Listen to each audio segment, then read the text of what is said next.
The swamps of Horry County, South Carolina, are like a black hole. It is a place with some of the darkest, murkiest waters I've ever seen. There's this boot-sucking mud, snakes, even alligators.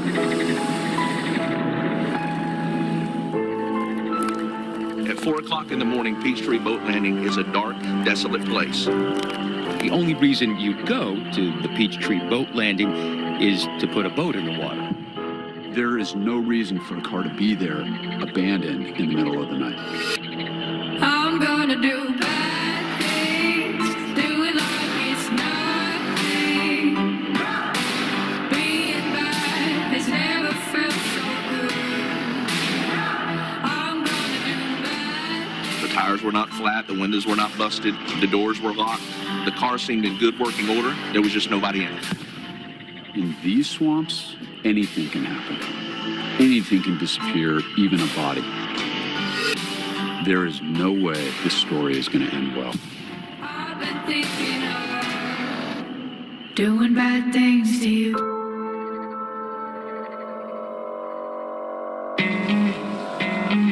Only a few miles from the dark swamps are these pristine beaches and the bustling boardwalks of the South Carolina coast. Myrtle Beach is about 75 miles of beach, white sandy beaches, very coastal, low-lying areas, a lot of swamps and rivers, and the intercoastal waterway connected. We have everything you'd want in a vacation destination. We've got the beach, we've got activities, we've got shows, we've got a lot of golf and tennis. We get 20 million tourists a year. We get a lot of transplants from the New York area, New Jersey, and then we have locals as well who have been born and raised here. The actual permanent population of Myrtle Beach is more like around 30,000, so this is still a really small town. Conway, I think it catches a lot of people off guard. I think they think Myrtle Beach is kind of all that's here. I call it small town USA. It's a nice little 3-block downtown. Everything's kind of that red brick that you picture when you drive in. And it's just got a slower feel than Myrtle Beach. When I first came down to Myrtle Beach to report on this story, one of the things that I noticed first was this great divide between the tourists who live on the coast and the locals who live west of the intercoastal inland. And it was there that in December of 2013, a young woman, just 20 years old, Heather Elvis, disappears. When people talk about Heather, they smile because she was so full of personality. She lit up a room when she walked in. She was precious. She had a wonderful life. She has a beautiful life. She lived it the way she wanted. She made her choices the way she wanted. We've always been a tight-knit family that everybody does for everybody else. I would describe Heather as outgoing, free spirit, loving life. She always wanted to live life to the fullest. She loved makeup. She wanted to be in front of the camera and behind the camera and design everything that she wore in front of the camera. She didn't understand boundaries when it came to dreaming.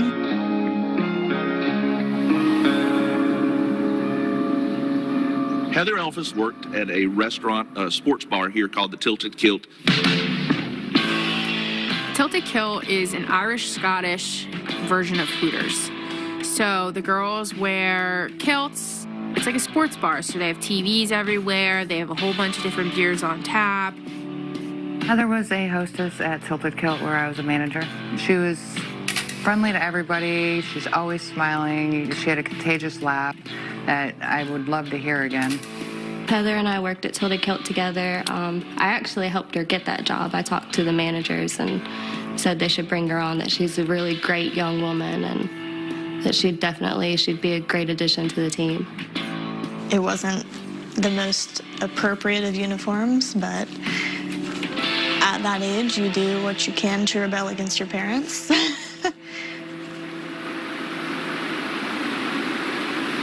Heather really didn't give a crap what anybody thought about her. She was a very free spirit and She expressed herself how she wanted to, and she might have come off abrasive to some people, but she was very real. It's funny because she looks like such a kid in those pictures. She looked like such tiny. a young... She was tiny. She was tiny. She was just 20 years old. And I she feel looked like young. I'm a short woman, but she made me feel tall. She was very tiny. And yet, there was a big personality. Very big personality. When you're young in Myrtle Beach, you don't think that bad things are going to happen. It came out of the blue. No one expected this to happen. But at about 4 a.m. on December 18th, that early morning, an Horry County police officer was on a routine patrol when he noticed that empty car in the parking lot. He got out because it was suspicious that there's a car there this time of night. There's no lights, there's nobody around. He gets out, he checks the vehicle. There doesn't appear to be anything out of the normal, so he then gets back and continues patrolling. The next day, someone reported that car as a suspicious vehicle because of the length of time it had been sitting at Peachtree Boat Landing. At that time, Officer Canterbury goes down and sees the car, runs the tag. When he runs the tag, he finds it belonged to Terry Elvis. I think I was sitting in the living room and I had a knock at the door. And Debbie went to the door. And I saw through the window that it was a county police officer. And he was asking if we were missing a car. And I remember both of us looking in the driveway. Like, no. And he says, a green Dodge Intrepid. Oh, yeah, that's Heather's car. And then he goes on to explain that it's been found at Peachtree Landing, apparently abandoned. He asked if I had keys to it, and I said, yeah. He said, let's ride down and take a look. By the time we got there, it was dark. And he pulled in, had his lights on the back of the car, and shined his spotlight on it. He says, that it? I said, yeah. So we got out to go take a look. Mr. Elvis immediately suspected something was wrong. He knew that that was his daughter's only mode of transportation. It had no business being at that landing. She never went to that landing.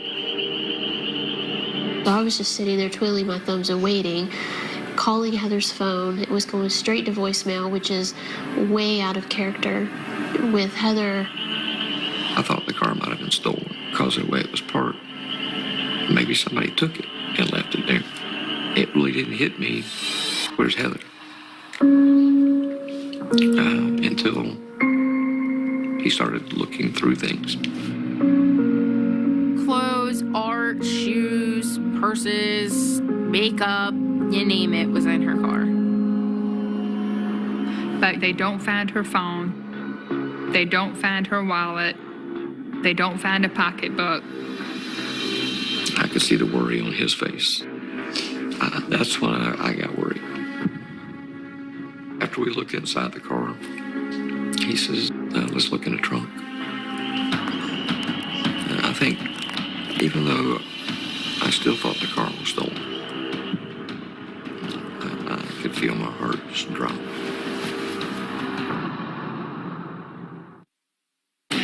T-Mobile is around the perimeter of the landing. He walks around the edge, just looking into the woods and along the edge to see if there's anything out of place. And everything looked normal. When they got back to Mr. Elvis's house, he knew how to access the phone records for the family. While Heather lived on her own, she was still very dependent on her father. She was on his phone plan still. She still drove his vehicle, so he had access to these things. He was able to produce those records for Officer Canterbury. My panic had really set in because it's totally out of the ordinary. You know, Heather's never done anything like this before. Something's wrong, but what's wrong? That's when police began piecing together the last known movements of Heather on the night she disappeared. So, December 17th, Heather went on a date with Steve Schiraldi. Like Heather, 21-year-old Stephen Schiraldi was active on social media, posting selfies and chatting with friends. It was actually on Instagram that he connected with Heather. Stephen and Heather had gone to high school together. And I believe Stephen asked her out on a date, and she agreed to go. She was looking forward to that date very much. Stephen says they went to dinner at a place called Bandito's. After dinner, they went to an abandoned parking lot at a shopping mall where Stephen taught Heather how to drive a stick shift truck. We were watching TV and I got a text. And it was a picture of Heather driving a small pickup truck. A big smile on her face. It was a picture of her driving Steve's truck. Was below it, she had written, "Learn to drive a stick. Ha, ha, ha." Because it was a sore point. I had tried to teach her how to drive a stick shift. You're proud and aggravated at the same time. But yeah, it was pride. Heather went to Stephen's house briefly to watch a movie. His mother corroborates that, and then Stephen took her home. He said he took her back to the apartment, dropped her off, and went home, and said that they'd either text or talked, after that a couple of times for a few minutes. Police across the country know that in any missing persons case, the first 48 hours are absolutely critical. Right now, they're leaving no stone unturned. And as part of this initial investigation, they sent an officer over to the Tilted Kilt to see if Heather had missed work. One of the first things that investigators hear from Heather's co-workers is that there is a different man who they should be talking to, other than the man Heather went on a date with the night before. The manager said she's not working until tomorrow, but you really need to call Sidney Moorer. There had been a relationship between the two of them. Sidney Moorer, back in 2013, was a night maintenance man at various miscellaneous restaurants along the Grand Strand, one of which being the Tilted Kilt, which is where he met Heather Elvis. Heather and Sidney started talking. They noticed each other when he would start doing little things around Tilted Kilt. She noticed that, he was good looking, he had a good attitude, and she went for it. Now, he may have been good looking, but he was 37, which made him 17 years older than Heather Elvis. Sidney and Heather's relationship was certainly sexual in nature. I think that was a big driving force in that relationship. Sidney and Heather were having sex all the time, anywhere that they could. There were allegations that there was sex in the restaurant nearby during work hours, everything else. That did not make me happy whatsoever. So I did ask her about it. I confronted her about it. What was the actual nature of their relationship? I mean, most people would call it a sexual relationship, but from my opinion of talking to her, they were in love. How long was it before that everybody knew that they were an item?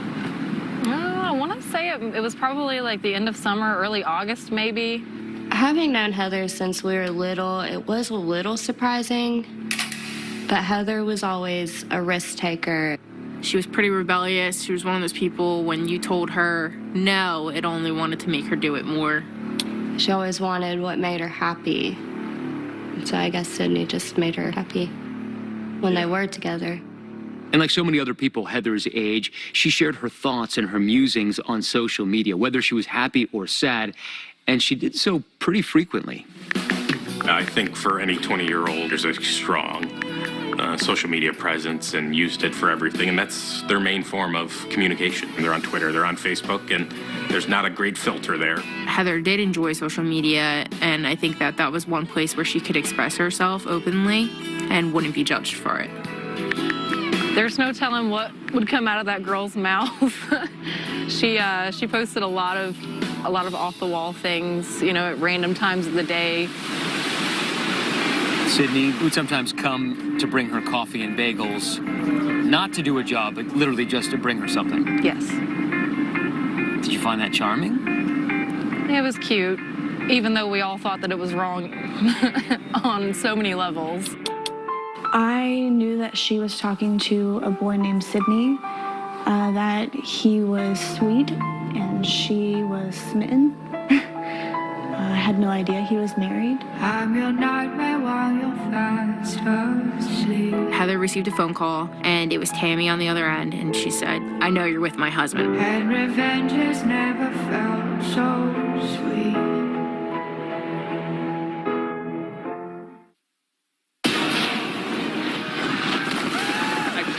Excuse me. What year is it, please? It's a 79 indeed! Run for your life! Thank you. Oh, sorry. Oh, I just remembered. Pompeii was destroyed in 79 AD, by the way. What was the volcano called? Volcano. Alexa, what volcano destroyed Pompeii? Mount Vesuvius. Mount Vesuvius. For real. Got my hair, got my head, got my brains, got my ears, got my heart, got my soul, got my mouth. I'm out of love.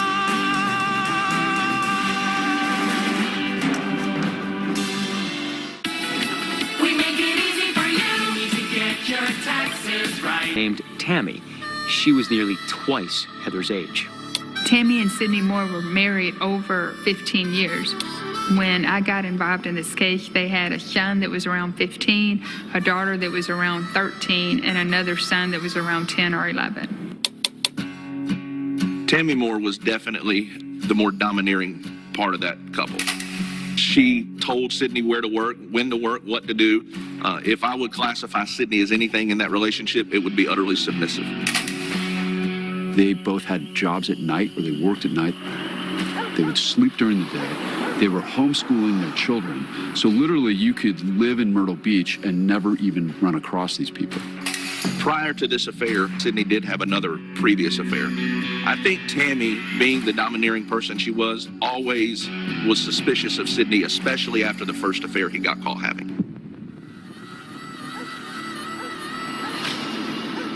It wasn't a secret to those that worked at the kilt. We all knew about it. The affair between Sidney Moorer and Heather Elvis was the worst kept secret in Horry County. By now, Heather's relationship with Sidney had been going on for about 3 months. And there were lots of folks who worked at the Tilted Kilt with her who felt that this relationship had just crossed the line. There were definitely people that we worked with at the Tilted Kilt that did not agree with Sidney and Heather's relationship. One day, 2 of the girls decided to call the Tilted Kilt and pretend to be Tammy, Sidney's wife. I don't know if they were jealous, if they were upset that she was dating a married man. They decided to make a prank phone call and said, "This is Tammy Moorer. I know about you and my husband. I need you to stop right now." And when Heather got that phone call, she totally freaked out.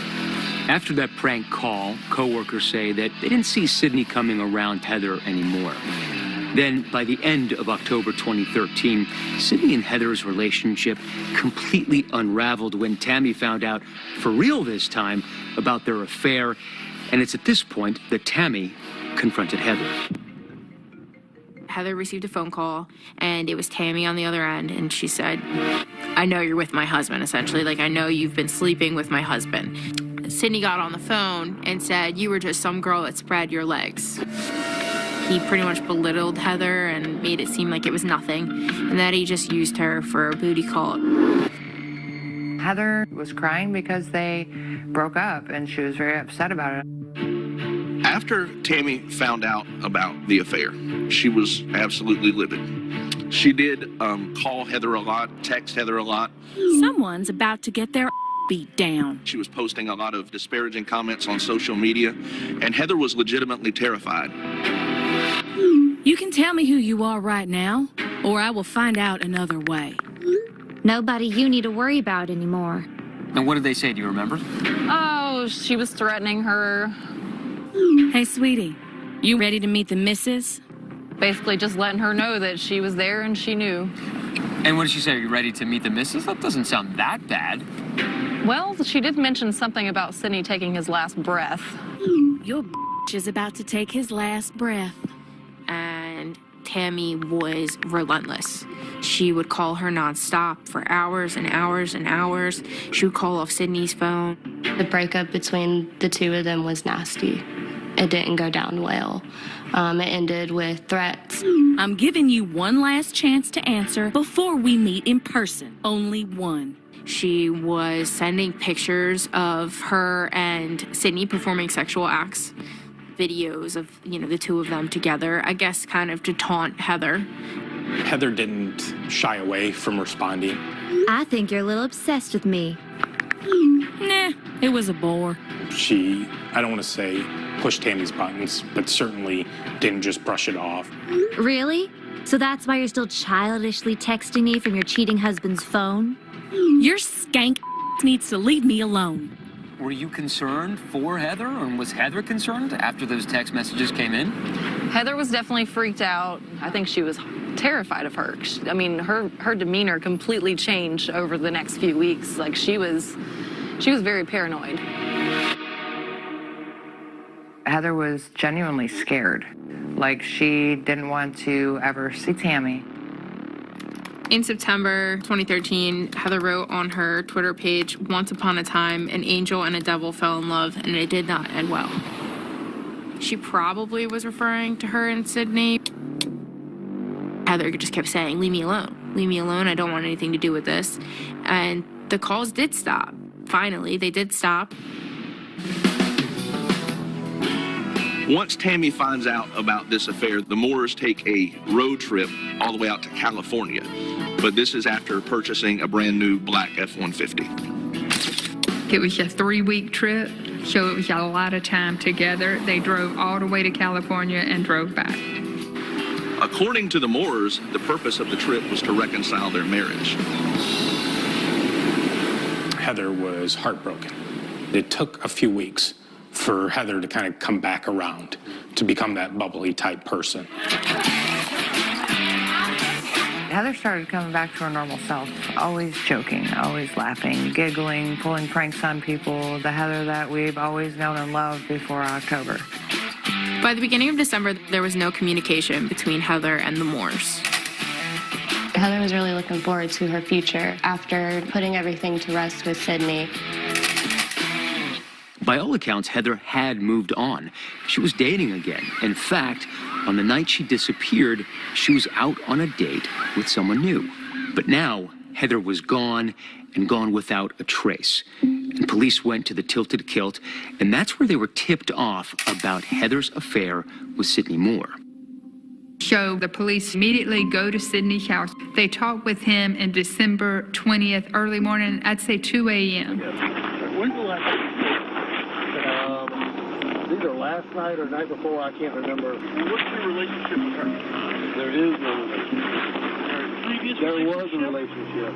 I broke it off. So he was trying to give the police this idea of, look, I'm over her, I haven't reached out to her, I don't know where she is, I've had zero contact with her. At any point, did you go down around the Peachtree Landing area? No. So there's nothing that's going to show up?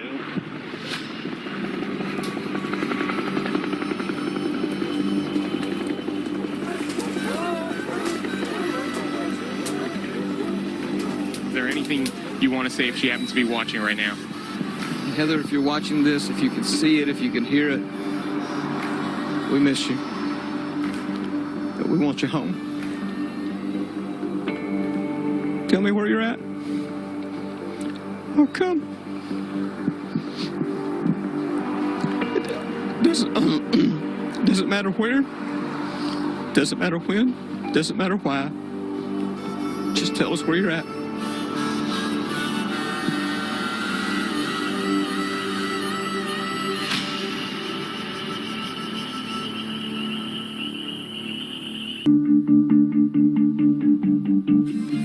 We begin tonight with a developing story in Horry County as a 20-year-old Sockasty woman is missing. I'm Allison Floyd. And I'm Tim McGinnis. Tonight, police are investigating her disappearance. WPDE News Channel 15's Kayla Dorenzo joins us live from Peachtree Landing in Sockasty, where the woman's car was found. And Kayla, what's been going on out there all day? Tim and Allison, according to the Horry County Police Department, Heather Elvis's car was found in this parking lot here at Peachtree Landing on Thursday, but she hasn't been seen in nearly 3 days. And today, crews were out here searching for any signs that may point to exactly where she is.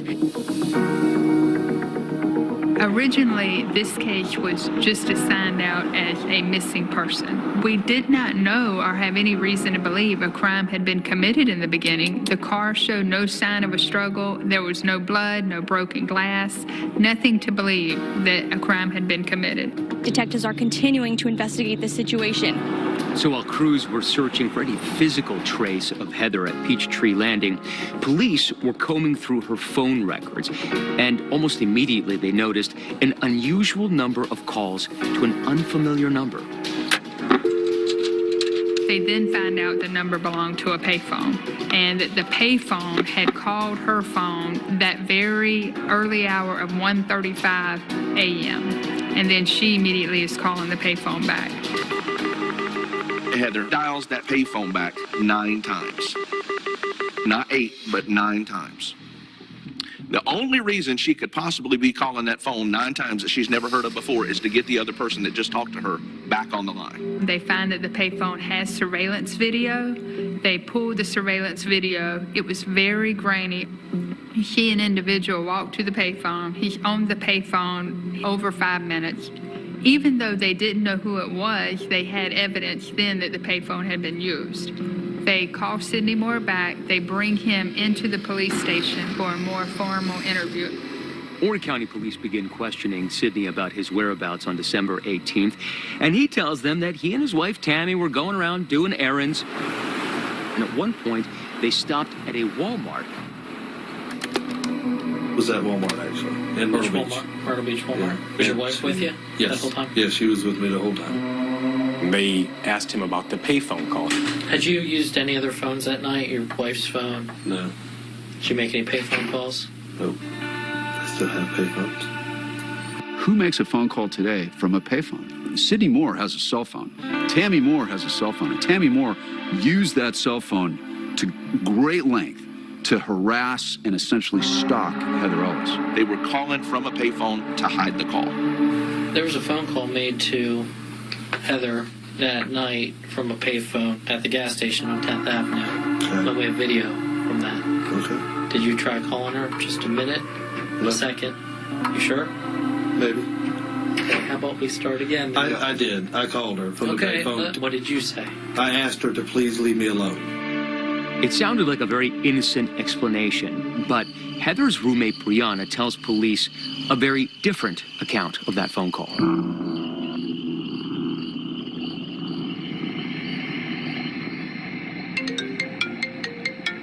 At 1:44 in the morning, she called me.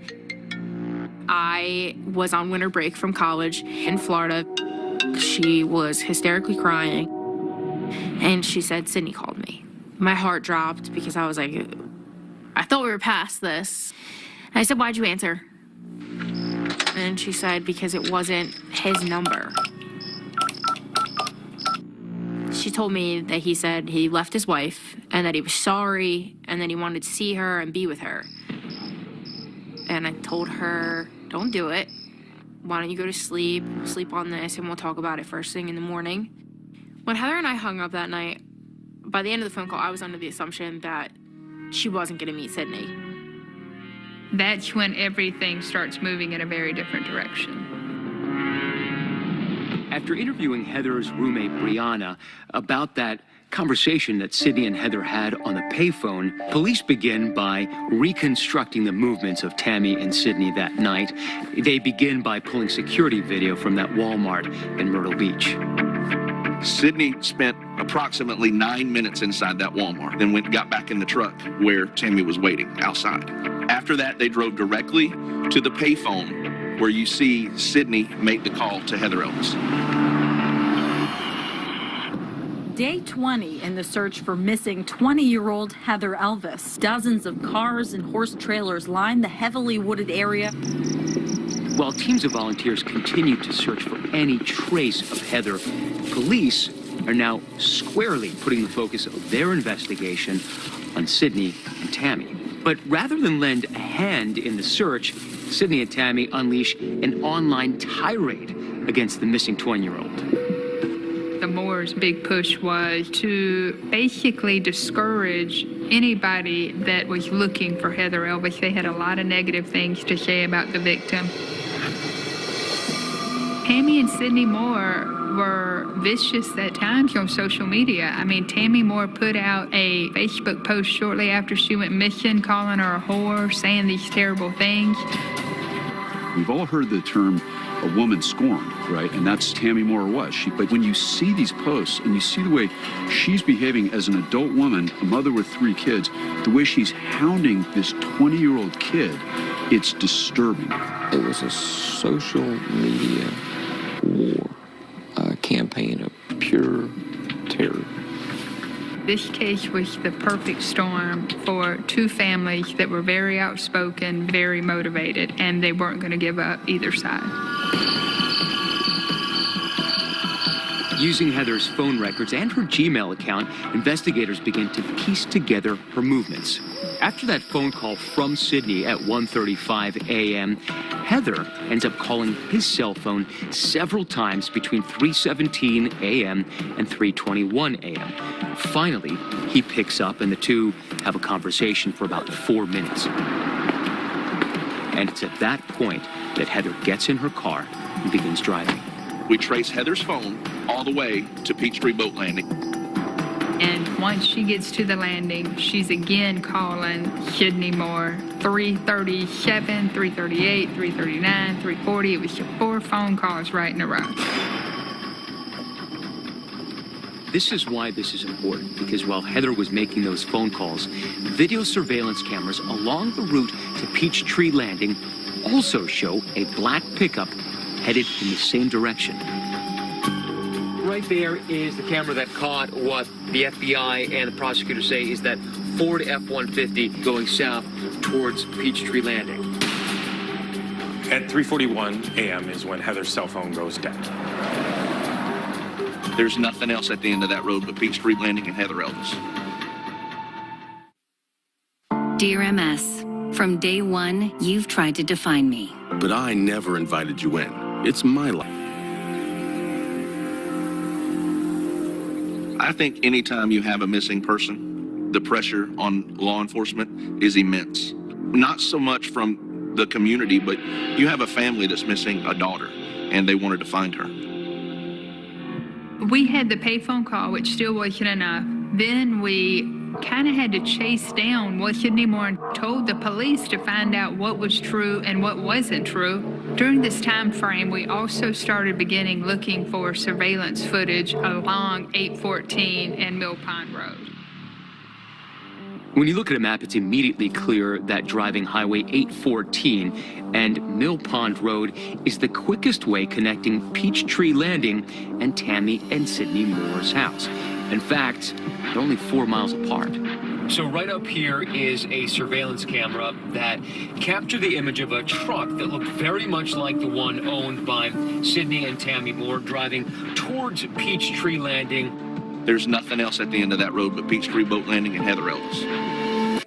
Heather's phone dies, and then you see the truck immediately coming back across the same 2 cameras, heading back to the Moore's residence. So assuming that whoever was doing this was roughly driving the speed limit, they only had about 60 seconds at Peachtree Landing to do whatever they were going to do and get back on this road in time to be captured by those surveillance cameras at 3:45 a.m. At the time, Sidney Moorer and Tammy Moorer owned a 2014 Ford 150 truck. Horry County Police Department found there was only one, and it was Sidney Moorer, who also happened to be the only person that lived that close to the landing owning that truck. Once investigators discovered that apparent link between Heather's disappearance and Tammy and Sidney Moorer, they pay a visit to their house. Originally, when the officers showed up at Tammy and Sidney Moorer's house on December 20th of 2013, they noticed that there were cameras up outside the house. The goal after they saw that security system was to get a search warrant. However, once they went back, they found out that the surveillance system in there was a new system and that it had not recorded anything on December 18th of 2013. They had no idea what was on the new system, but they knew that out of an abundance of caution, they needed to seize that system. Investigators also scoured the Moore's black pickup truck looking for clues, and they made an important discovery. It was a brand new F-150, fully loaded, had all the bells and whistles. In this truck was a GPS navigation system. We learned that it was possible to disengage this system, and that's exactly what they did. It's like a camera SIM card. You push down, it'll pop out. When you take it out, warnings will show up all over your vehicle. So it could not have been a mistake. It had only been taken out once, and that was the night she went missing. 2 months later, the police arrested Sidney Moorer and Tammy Moorer. They told us that morning that they were going to do it. They actually had officers come and sit with us at home to make sure that we were there, we were protected, and we knew what was going on. Sidney Moorer and Tammy Moorer were the two people that were taken into custody earlier this morning. The breakthrough in the case came from a discovery made by Elvis's father. He says after he looked up her cell phone records. That number, the parents telling ABC News, belonged to 38-year-old Sidney Moorer. It was a relief to know that something was getting started. We're going to begin with a break in the case of a young woman who simply vanished. 2 people have been taken into custody. Both Sidney and Tammy Moorer are being held here at the J. Reuben Long Detention Center. Immediately in this case, the defendants, the victims, everyone went to social media. It was like wildfire. It spread exponentially in a matter of hours. What began as a case dividing two families who lived just 5 miles apart quickly consumed the entire town. At this point, it seemed like everyone had an opinion. It seemed the whole town took sides. This was probably the first case where the social media took on a life of its own. I don't think anybody had seen anything like this case. I never experienced anything like it, where there were so many so-called facts that came from somewhere, but did not come from a police investigation. The state asked for and the judge granted them a gag order. The order prohibits all parties, including defendants, prosecutors, and law enforcement agencies, from speaking to the media. And because of the severity of the alleged crime, Tammy and Sidney Moorer were denied bail and sent to jail for almost 12 months. We then had another bond hearing in February of 2015. At that time, Judge Dennis decided to allow them to be out on an ankle monitor. It was just a very traumatic time, so we were in a fog. Prosecutors decided to try Sidney and Tammy separately. So Sidney goes on trial first in 2016 for the kidnapping of Heather Elvis. Now, prosecutors are not required to show motive when they try a case, but they do understand that motive often helps juries understand the background and what's really going on. And in this particular case, prosecutors were not going to disappoint that jury. In the weeks before Heather Elvis goes missing, she puts on noticeable weight. A fellow co-worker at the Tilted Kilt, which provides the uniforms to the employees, mentions that her bra size goes up. She went from an A-cup bra to a B-cup bra, then a B to a C. I mean, that's the kind of thing that typically happens when someone is pregnant. Yes, definitely.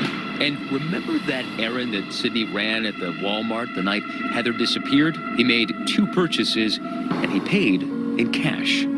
The motive was absolutely that Heather was pregnant. I think she was carrying his child, and she wanted to be with him. If she is pregnant with Sidney's child, that changes everything.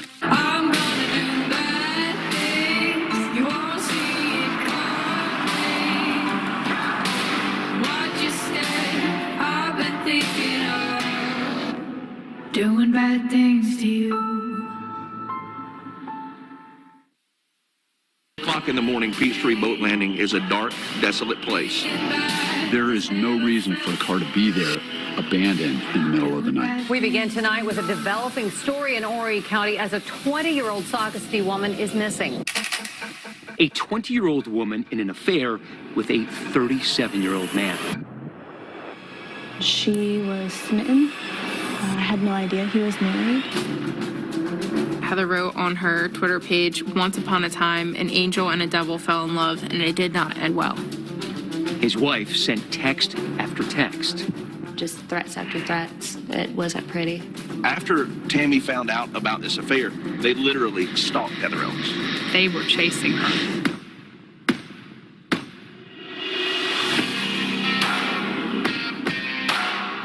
We are here because she can't be. Then a second look at images from a security camera. That is when prosecutors dropped a bombshell that nobody saw coming.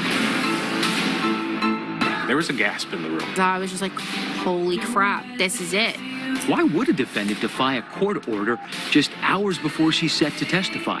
She is so narcissistic, I don't think she could help it.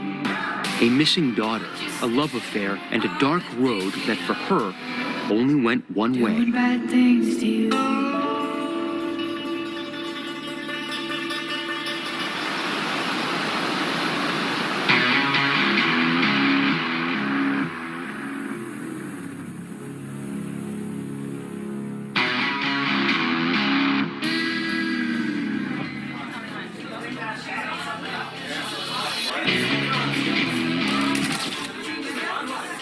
Everyone at the Tilt to Kill knew about Sidney and Heather's relationship. It wasn't a secret. At least to any of us, it wasn't. So in the weeks before Heather Elvis goes missing, she puts on noticeable weight. The uniform is a bra, a shrug, and a skirt. So there's 3 separate pieces that you can move up in sizes. She went from an A-cup bra to a B-cup bra, then a B to a C, and then the skirt went from a medium skirt to a large skirt. Heather had taken a pregnancy test while at work. I want to say it was the beginning of November, and she wasn't sleeping with anyone else other than Sidney. When she took the test, it came up error. I didn't really know if she was pregnant or not. I think it was kind of up in the air. If she's pregnant and it's Sidney's child, that certainly throws a new wrinkle into this story. I think it was, in the beginning, hard to imagine that 2 people like Tammy Moorer and Sidney Moorer would take the life of a young girl. So you felt like there had to be something more, and we believed that it was because Tammy Moorer thought she was pregnant. So initially, when the Moores were arrested, they were charged with murder in addition to kidnapping. Kidnapping in South Carolina means to decoy, inveigle, or take another individual. So even the phone call from the payphone that Sidney made to decoy her out was kidnapping. That murder charge was later dropped. I assume, given the lack of physical evidence in this case, no body, no blood, no murder weapon, that it would have been hard to prove for the state. The trial kidnapping Heather Elvis is now underway. I sat in that room and I thought that by the end of the week, if things went the way that we wanted them to, it would be like this release. Thank you, Your Honor. This time the state calls Jessica Cook.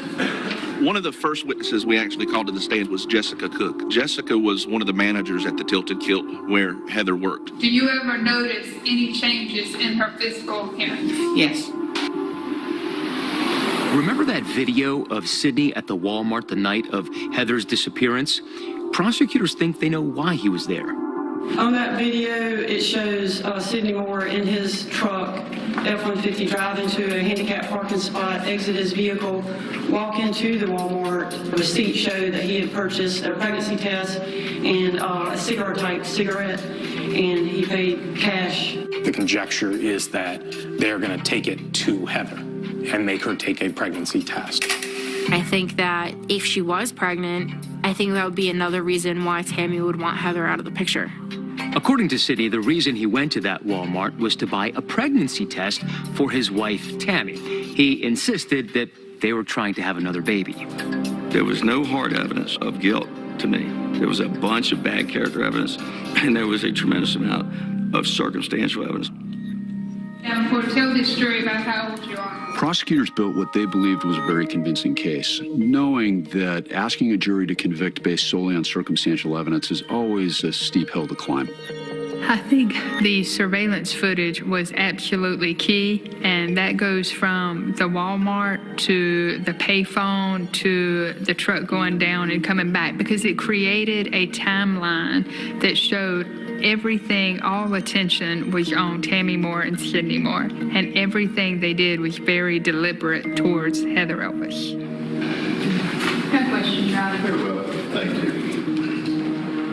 When the state rested, I felt pretty good about it. And if the jury required proof beyond a reasonable doubt, we were in good shape. So we did not put up a defense at that point. The whole thing is traumatizing. The most traumatizing thing about all this is not knowing where our child is. Everybody was just kind of waiting. I think most people thought it'd be several hours for a verdict. We're like, this is a slam dunk.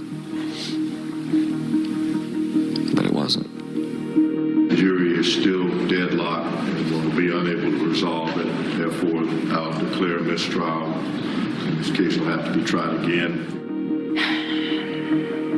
To say that I was shocked that Sidney Moorer got off on a hung jury would be putting it mildly. I think all of us were wondering, what now? What do we do from here? The hung jury was a painful blow to the prosecutors and the Elvis family, and prosecutors were convinced that Tammy and Sidney were responsible. But getting answers about what happened to Heather remained the priority. Investigators felt sure that the Moores knew more than they were telling, and they thought that maybe if they pressured them hard enough, long enough, one of them would begin cooperating with authorities. Sidney Moorer then is charged with obstruction of justice for lying to police during the investigation. It's over the payphone call where he's on video denying it, and then, yeah, we all know he made that phone call. I know that Sidney Moorer misled the police from the very get-go, and we felt like this is a missing girl, and the first 48 hours are so important. So that's why we decided to move forward with the trial. It only took the jury 50 minutes to decide. On the charge of obstruction of justice, guilty. He's found guilty of obstruction of justice and sentenced to 10 years in prison. The Elvis family says today's verdict is the beginning, not the end. I think it'll be like dominoes. I think the first one fell. I think the rest will fall into place. You can't hide it forever.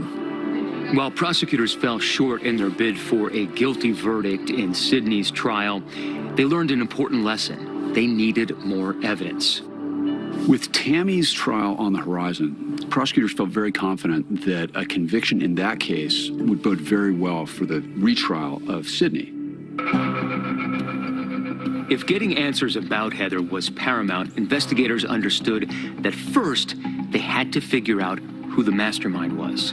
If I had to pick a ringleader, it was definitely Tammy Moorer. She had the motive, he had the means and opportunity. If it wasn't for Tammy Moorer, Heather Elvis would be here. It's not often that a defendant in a felony case sits down to tell their side of the story without an attorney present on the night before they're expected to testify. Not to mention violating a gag order on them, but that's exactly what happened. Put it dead center.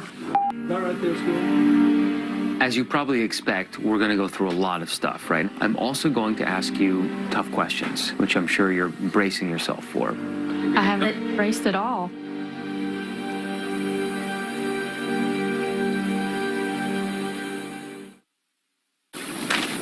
Special delivery. At Domino's, you can now stream thousands of movies for free with any online order, no matter what you order. So you could have stuffed cheesy.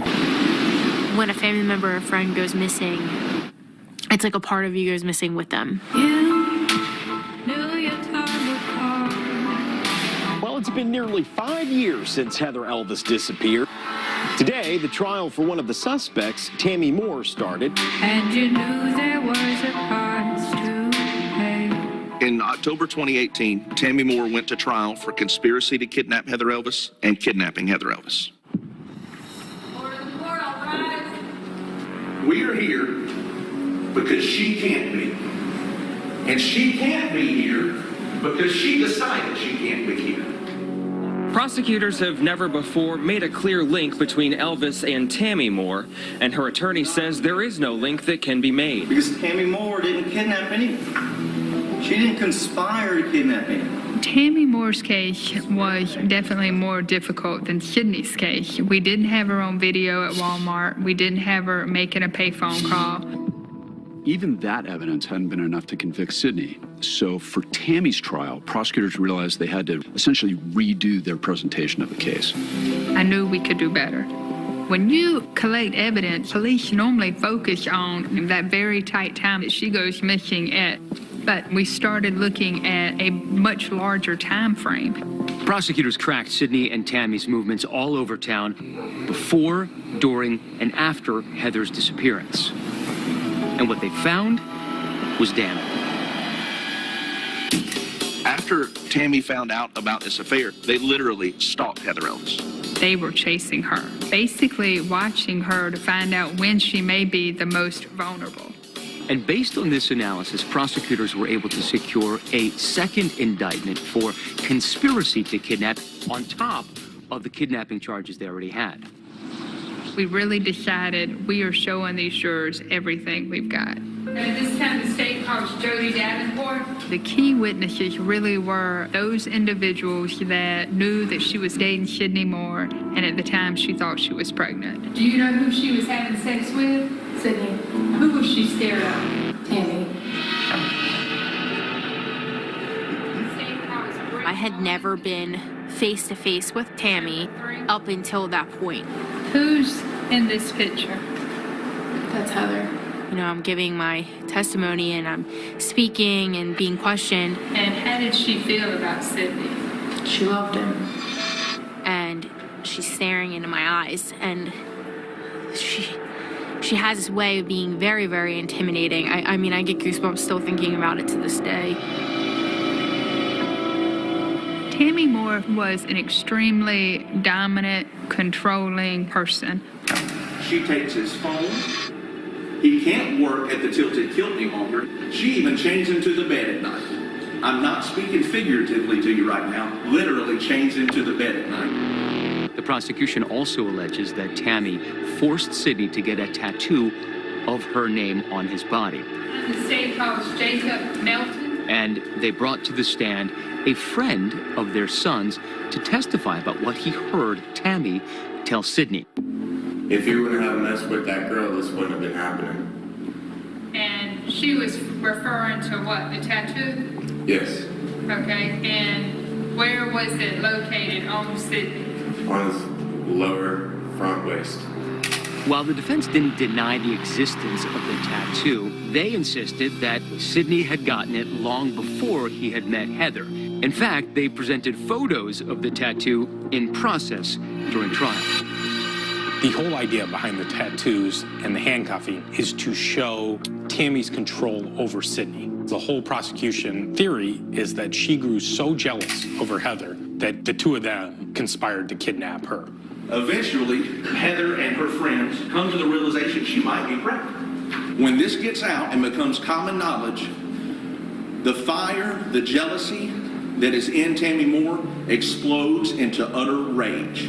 This is where the plan starts. This is where the conspiracy is born. But while there seemed to be plenty of motive, what the case lacked was the kind of direct evidence that juries often rely on. Testimony and evidence will show that Tammy and the missing woman were never together. Everything we had was circumstantial. But the circumstantial evidence we had, I don't think could be contradicted. It's time the state calls Mike Melton to the stand. We provide software that analyzes cell phone records during investigations. We were able to visually show the jury where they were based on the phone records. So we can see how the phone uses different towers over time. So you used it basically to show the phone's movement? Yes, ma'am. Tammy and Sidney, both of their phones began following around Heather Elvis's phone after November 2nd. So that places Heather's phone up there that evening. Also on that same evening, we have Tammy's phone on the Sprint network. And now also Sidney Moorer in that area. Sidney Moore's phone is up there as well, yes. And on the night of December 18th, both Sidney and Tammy's cell phone pinged on the same tower near the payphone, proving they were together that night. And is Tammy and Sidney's phone in the area of this payphone at 1:30? Yes, they are. Immediately after that phone call, she calls her roommate. My exact words were, "Do not call Sidney back. Don't do anything rash. Go to sleep and we'll talk about it tomorrow." When is the next time that you heard from her? I haven't.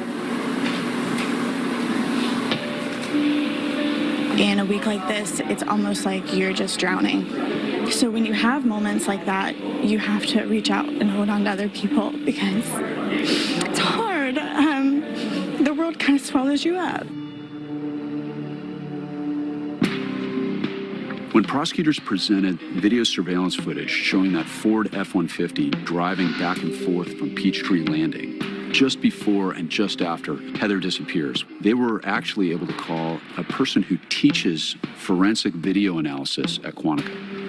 The work that we do includes help with questions of primarily of identification. He looked at the Moore's truck and looked at the video, analyzed all sorts of headlights, testified about different types of trucks and the way their headlights work. Is it your opinion today, after looking at everything you've looked at, that indeed it was the same truck as the known truck, which belonged to Tammy Moorer? Yes. When the state rested, they excused the jury. It was pretty clear Tammy wanted to say something.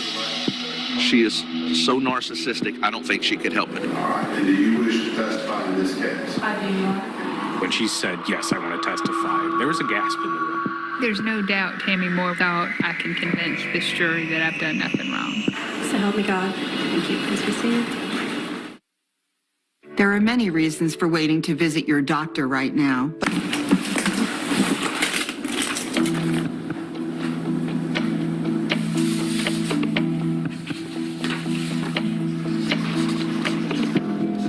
These for Facebook posts, triple coupons, buy low, school's all done. So it looks like you are putting together a timeline. It starts with early in the night at 1:47. My sister texts me. 3:10, I pull into the driveway. I text her, I got the ad, and then I'm home. 3:58, I make another post, and this is conversations that me and Sidney had that night. So I want to make sure that everything that I did was accounted for, that it's looking normal, just like any other day in my life. I was surprised when Tammy Moorer decided to sit down with me for an interview in violation of a court-imposed gag order on her the night before she was expected to take the stand in her own defense and without her attorney present.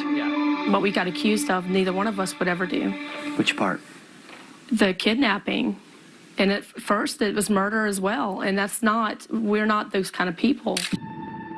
I've never even had a speeding ticket. I didn't even have sex till I was 18 years old. There are people who say that you wore the pants in the family, that you were really the powerhouse here. The man that makes the money is the one that's running the house. I paid the bills.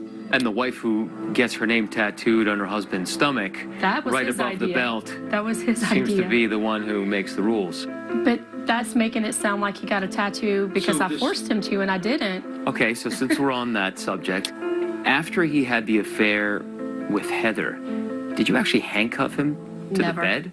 Never. It sounds like you're trying to hide or cover up something that seems completely natural, which is anger resulting from your I'm husband not cheating mad on at you. her. I am pissed at him because he's not being honest with me. Yet, the prosecution essentially alleged in the beginning that you were angry enough that your husband cheated on you, that you were ready to kill. That's what they say. And they're wrong. Were you angry enough that your husband cheated on you that you were ready to kidnap? Absolutely not.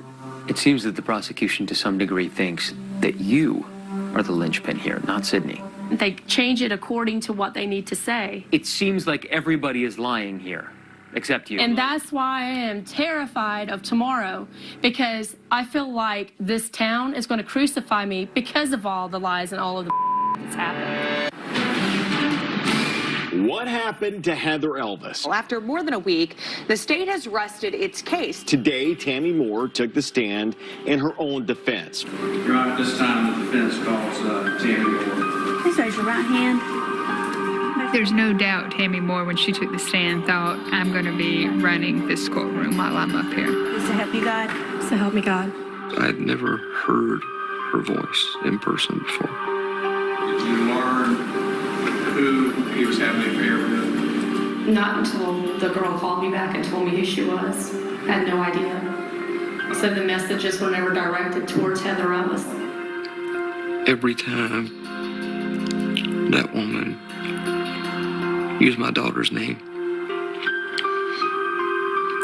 it was like stabbing me with an ice pick.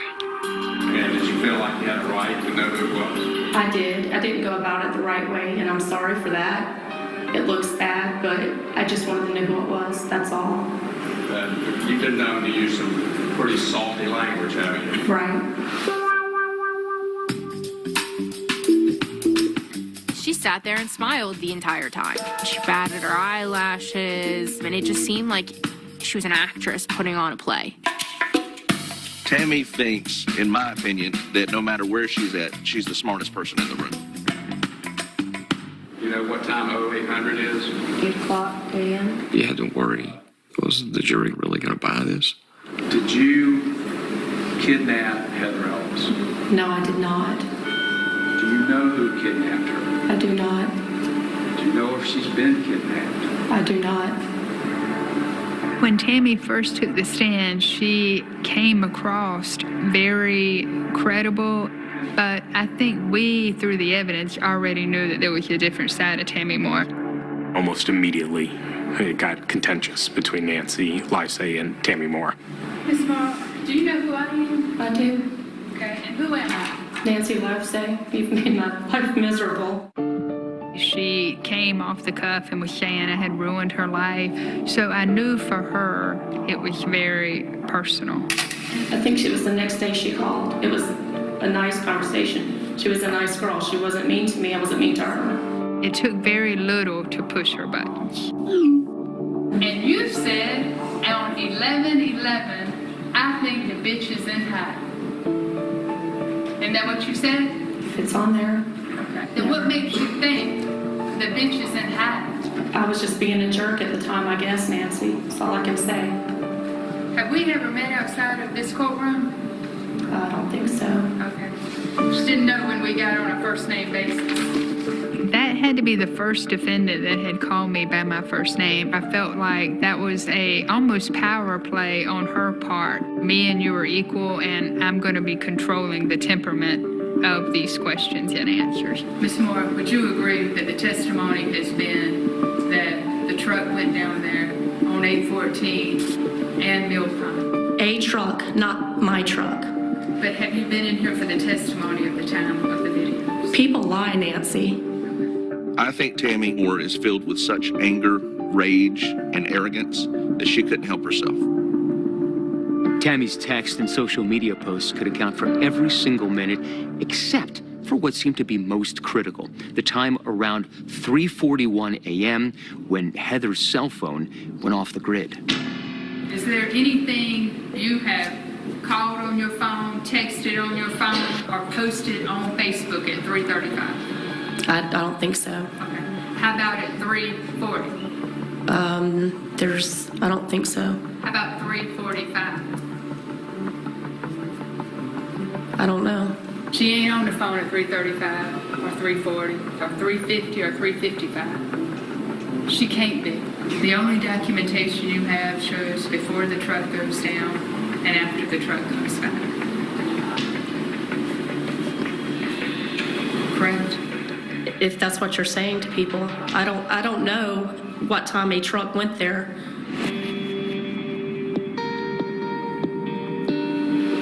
The one person in this room that knows what happened to Heather Elvis already told you from the stand. She said Heather was a nice girl. She already knows something that I don't know, that this family is uncertain about. I'm asking the 12 of you to look at the evidence and give this young woman and this family the ending that they deserve. It was such a contentious trial. I didn't know what the jury was going to do. The jury was out a very short amount of time. Prosecutors feel like that's never good for us. As a repairman, I hear a lot of folks say they feel like they have... Thousands of you watched online for the past 2 weeks as the state laid out its case against Tammy Moorer. Today, the jury returned a verdict. I think the moments leading up to the verdict probably took 5 years off my life. I feel like it was very stressful. Deliberations lasted for 4 hours. But when we found out that we had a verdict, anxiety, I was nervous. Ladies and gentlemen, we understand the jury has reached a verdict. Is that correct? Yes, sir. I just closed my eyes and kept them closed. It was almost a afraid to open them. We, the jury, find the defendant, Tammy Moorer, guilty of conspiracy to kidnap. There you see it, Tammy Moorer hugging her family minutes before the judge sentenced her to 30 years in prison. Shortly after, officers escorted her to J. Reuben Long Detention Center. I felt so relieved, but I just felt like it wasn't enough, because the way that Tammy has this smile and this look on her face made me realize that I don't think she will ever say what she did to Heather that night. They've shown no remorse. They won't tell us anything we want to know. It's always somebody else's fault. Even though Tammy Moore's trial is over, the Elvis family have to still go through the trial of Sidney Moorer. The retrial there is still pending. So, we've got to wrap our heads around that.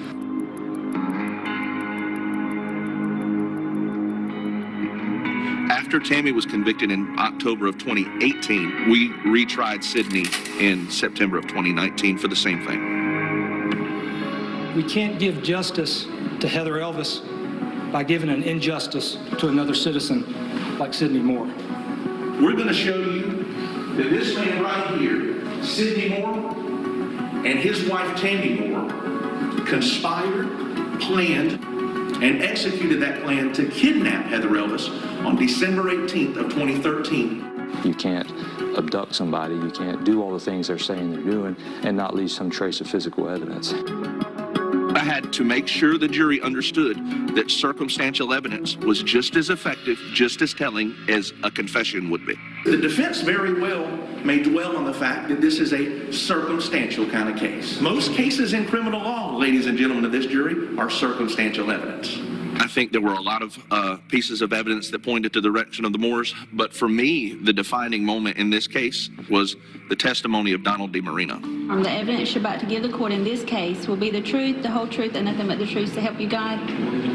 Thank you. Donald DiMarino is Tammy Moorer's cousin, and he is a convicted criminal with a rap sheet. But he said back in 2014, Sidney showed him a very disturbing photo. Did he show you anything? Yeah.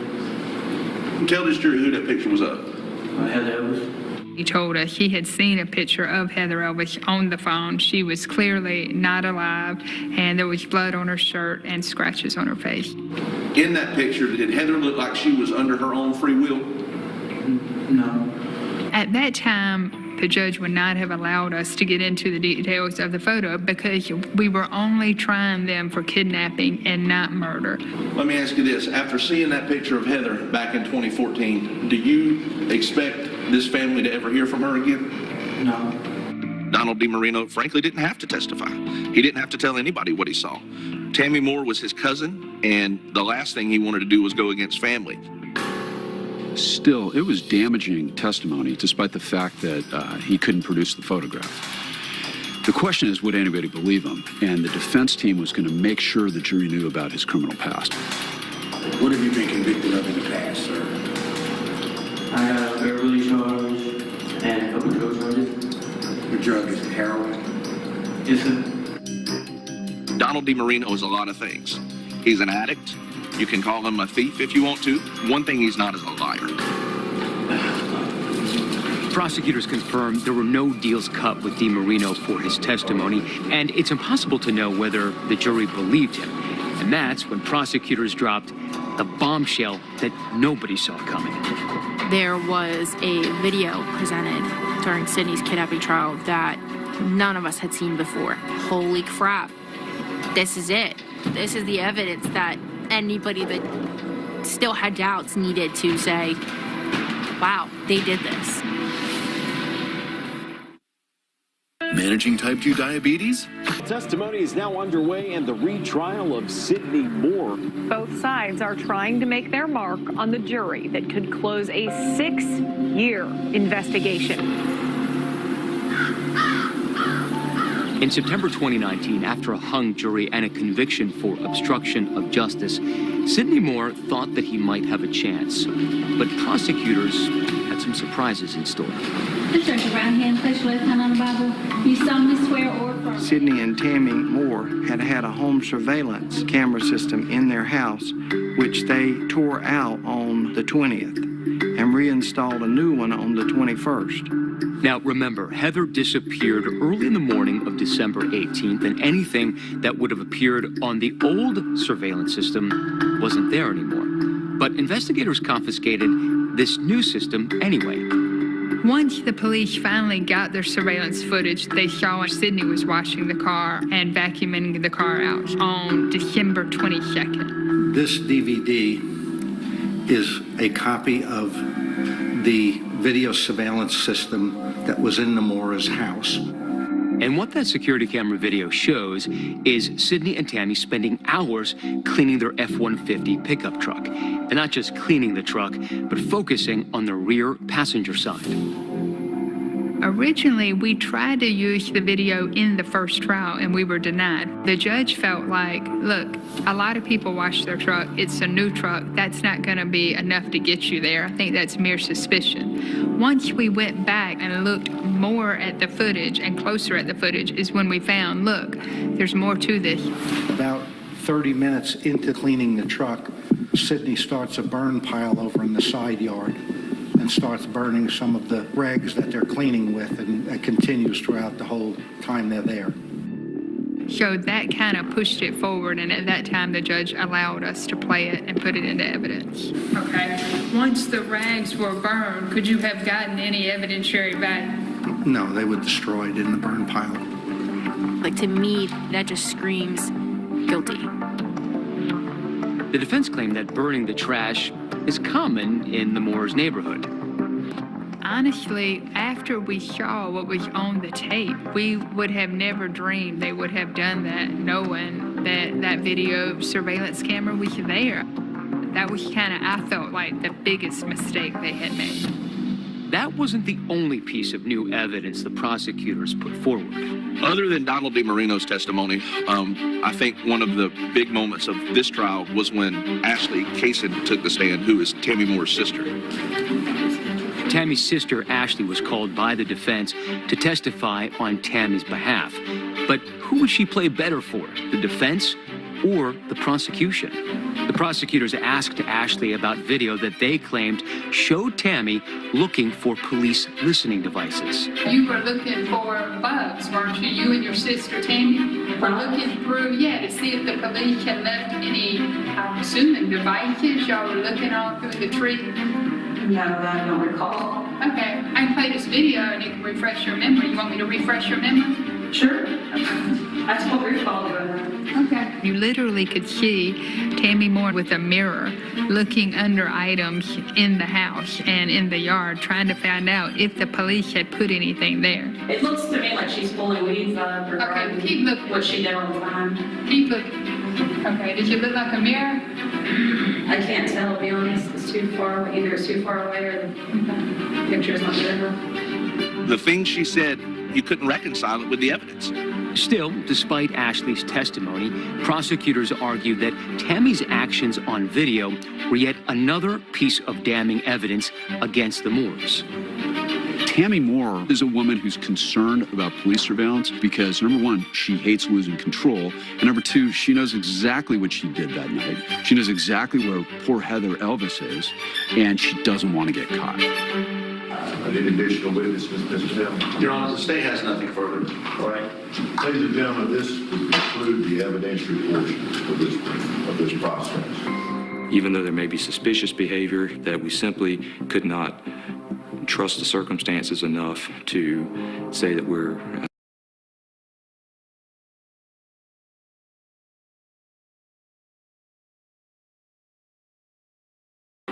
Thank you.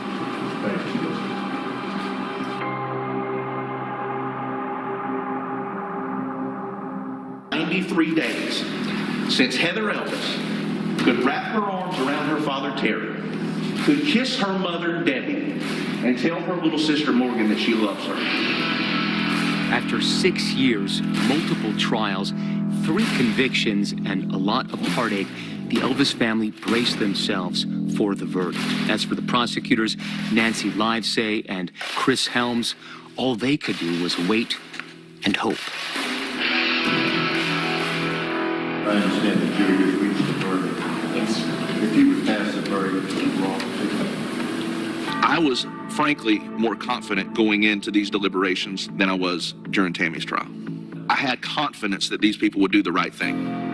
I think the mastermind is Tammy Moorer, but I don't for 1 minute think that she is any more guilty than Sidney Moorer. I think they were equal participants. The verdict came back after 2 hours of deliberation this time, literally half the time they deliberated for Tammy's trial. I would ask Laura, please stand. You may publish the verdict. We, the jury, by unanimous consent, find the defendant, Sidney St. Clair Moore, on the charge of kidnapping, guilty.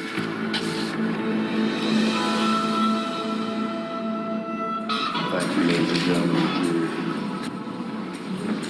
Like Tammy, Sidney was also sentenced to 30 years on each charge to run concurrent.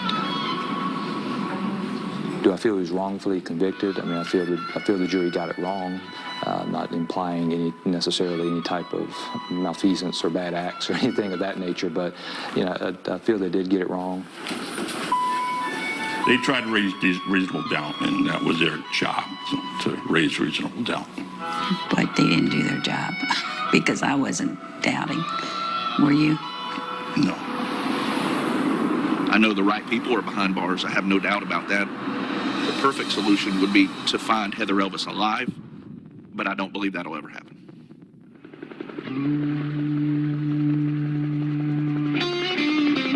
I think eventually one of them will turn. I think 30 years is a long time.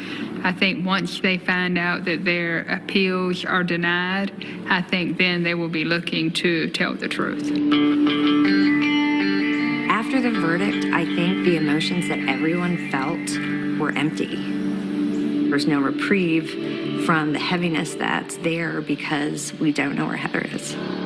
Yeah, for 6 years now, they've met at Peachtree Landing in Sockasty. This event brings other families who have lost loved ones or are missing loved ones during a time of year when family really means the most.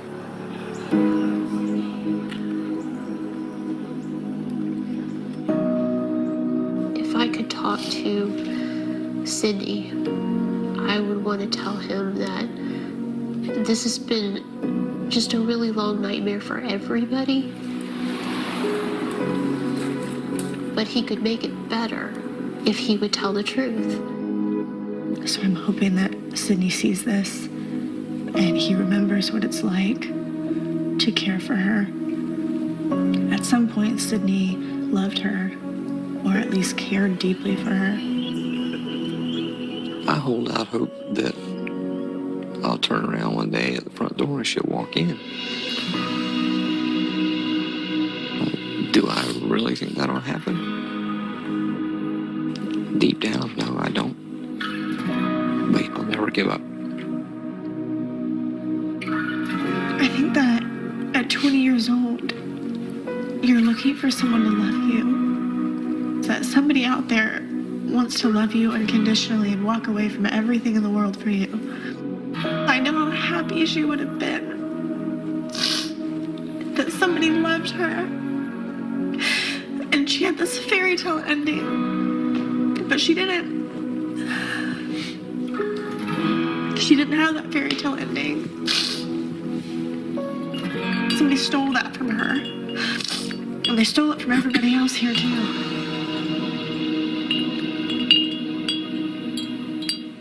And we should note tonight that both Sidney and Tammy Moorer are appealing their conviction.